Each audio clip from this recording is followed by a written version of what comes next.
السلام علیکم ورحمۃ اللہ۔ ان الحمد للہ والصلاۃ والسلام علی رسول اللہ۔ مشرکین مکہ مرنے کے بعد دوبارہ اٹھنے کا انکار کرتے ہیں۔ وہ کہتے ہیں کیسے ممکن ہے، جب یہ ہماری ہڈیاں بسیدہ ہو جائیں گی، کھوکھلی ہو جائیں گی، کون ان کو زندہ کرے گا؟ بھلے اللہ کے لیے یہ کوئی مشکل کام ہے؟ انسان کیسے زندہ ہوگا؟ اللہ تبارک و تعالیٰ کے لیے کتنا آسان ہے، اس کا تذکرہ ان آیات میں ہے۔ چلیے میرے ساتھ دیکھتے ہیں ان آیات کا ترجمہ۔ اعوذ باللہ من الشیطان الرجیم، بسم اللہ الرحمن الرحیم۔ فَإِنَّمَا هِيَ زَجْرَةٌ وَاحِدَةٌ فَإِنَّمَا پھر انما صرف اور صرف ہیا وہ زجرتن ڈانٹ ہوگی، ڈانٹ جھڑک، واحدتن ایک، فَإِنَّمَا هِيَ زَجْرَةٌ وَاحِدَةٌ وہ تو صرف ایک جھڑک ہوگی، ایک ڈانٹ ہوگی۔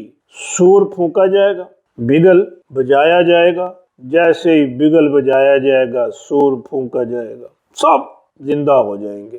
فَإِذَا هُمْ بِالسَّاهِرَةِ جیسے ہی بگل بجے گا، جیسے ہی سور پھونکا جائے گا تو کیا ہوگا؟ فَإِذَا تو دیکھتے ہی دیکھتے، ہم وہ، بِالسَّاهِرَةِ میں الساہرۃ میدان، فَإِذَا هُمْ بِالسَّاهِرَةِ تو دیکھتے ہی دیکھتے وہ میدان میں ہوں گے۔ ساہرہ کہتے ہیں زمین کے اوپر والی جگہ کو، اوپر کی سطح کو، یعنی جیسے ہی ڈانٹ پڑے گی زمین سے نکل کر زمین کی سطح پر آ جائیں گے، میدان معاشر میں جمع ہو جائیں گے۔ ساہرہ کا ایک مطلب بیداری بھی ہے۔ فَإِذَا هُمْ بِالسَّاهِرَةِ تو یکا یک وہ بیداری کی حالت میں ہوں گے، یعنی نیند سے اٹھ کر بیداری میں آ جائیں گے، جاگ جائیں گے۔